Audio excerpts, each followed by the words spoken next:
umum.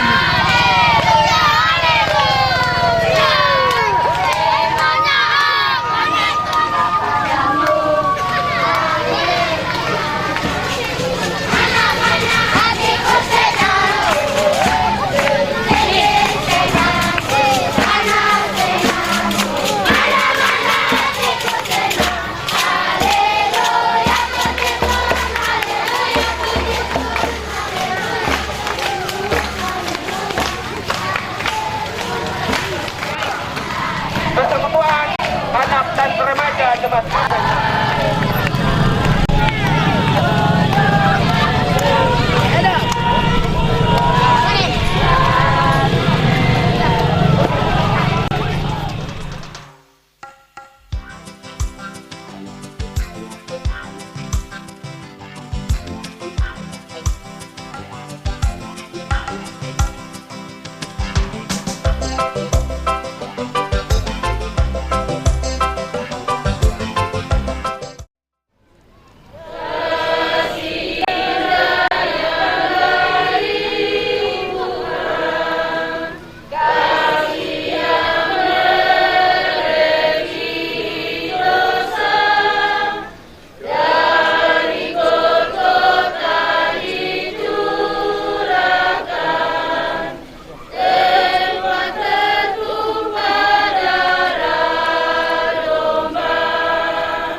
Kemudian perahu Korere bersama Kaisubu Maker dan Julius Abrams mendarat di pantai Wardo untuk membuka tabir kegelapan serta mengusir kuasa jahat tepat pada tanggal 15 Maret tahun 1911 di Kali Wardo.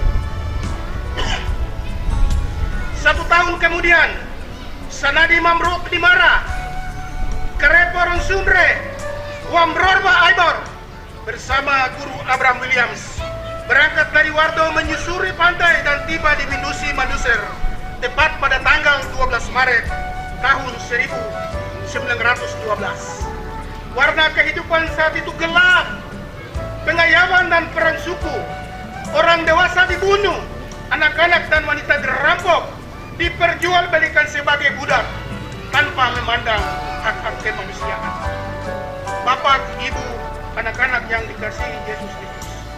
Demikian gambaran singkat tentang rentang sejarah pekabaran Injil di Biak Numfor, khususnya pekabaran Injil di Biak Timur, Aimando, Padaido, lebih khusus di lingkungan Jemaat GKI Karmel Kostik. Yang menjadi refleksi kita terdapat di dalam ayat 16.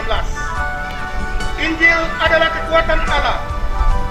Injil merupakan kabar sukacita, kabar gembira, kabar tentang keselamatan umat manusia, yaitu keselamatan di dalam nama Yesus Kristus. Kalau kita berbicara tentang Injil, berarti berbicara tentang Papua. Injil mempunyai kekuatan yang dahsyat, bahkan lebih besar dari bom atom di Jepang, di Hiroshima dan Nagasaki pada Perang Dunia Kedua waktu yang lampau. Injil adalah kekuatan Allah yang menyelamatkan umat manusia. Hal ini terbukti bahwa para sendeling berangkat dari Jerman benua Eropa yang jauh dan tiba di Mansinam pada tanggal 5 Februari tahun 1855. Kemudian mengarungi lautan, menyisir pantai tiba di Maudori tanggal 26 April tahun 1908. Tanggal 15 Maret 1911 tiba di Wardo. Akhirnya pada tanggal 12 Maret 1912 Injil diterapkan di pantai Mindusi Manduser Bostik, Biak Timur, sehingga menjadi terang untuk seluruh Biak Timur dan Aimando.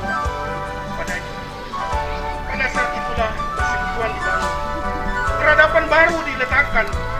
Injil mulai diberitakan dari Bosnik menyusuri pantai Biak Timur, menyeberang lautan sampai ke Kepulauan Aimando Paraido. Kini persekutuan berkembang menjadi jemaat-jemaat yang jumlahnya kurang lebih 30 jemaat. Semua perubahan yang terjadi ini merupakan wujud nyata dari kasih Allah kepada jemaat GKI Karmel. Tapi perlu kita ingat, sejarah mencatat bahwa jemaat GKI Karmel Bosnik sudah berusia 103 tahun. Pertanyaannya bagi kita sebagai warga jemaat, sebagai unsur-unsur jemaat, apakah saya, apakah saudara secara iman kita sudah dewasa? Mari kita renungkan masing-masing sebagai keluarga, sebagai warga jemaat, sebagai majelis, sebagai unsur-unsur jemaat, sebagai pewaris dan penerus gereja ini, agar Injil kebenaran tetap diberitakan dalam keluarga, persekutuan jemaat, karena Injil adalah kekuatan Allah bagi setiap anak-anak Tuhan yang mengaku Yesus Kristus sebagai Tuhan dan Juru Selamat, karena Injil akan memberikan jaminan keselamatan bagi saudara dan saya.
boleh meninggalkan semua kesibukan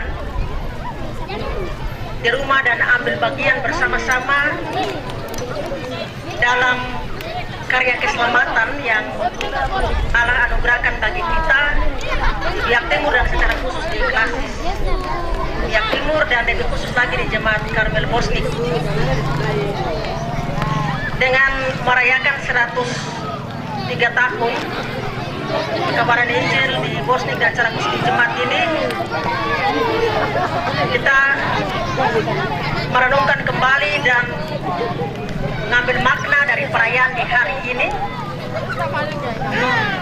sebagai bagian dari anugerah, lawatan bahkan perhatian Allah kepada kita di jemaat ini. Bagian yang berikut yang saya mau sampaikan kepada kita sekalian, mari anak-anak sekolah minggu, pemuda dan pemudi, ibu dan bapak, hamba-hamba Tuhan, pendeta, guru jemaat, penatua dan semas, para unsur dan seluruh warga jemaat GKI Karmel Bosnik, mari kita rapatkan barisan, satukan hati dalam satu persekutuan, karena kita adalah satu keluarga besar, yaitu keluarga jemaat Karmel Bosnik. Mari kita tetap kuat di dalam Tuhan, kita belajar dari segala hal yang menjadi tantangan, yang menjadi hambatan. Biarlah segala hal yang menjadi tantangan dan hambatan itu menjadi kekuatan kita, memotivasi kita terus mempergunakan waktu dan kesempatan yang Tuhan berikan ini untuk terus melayani Tuhan, bekerja dengan rajin dan setia, tekun dan dengar-dengaran, karena apa yang kita lakukan untuk Tuhan pada akhirnya Tuhan akan memberkatinya. Demikian yang dapat saya sampaikan. Terima kasih, shalom, selamat ulang tahun, Tuhan memberkati. Terima kasih.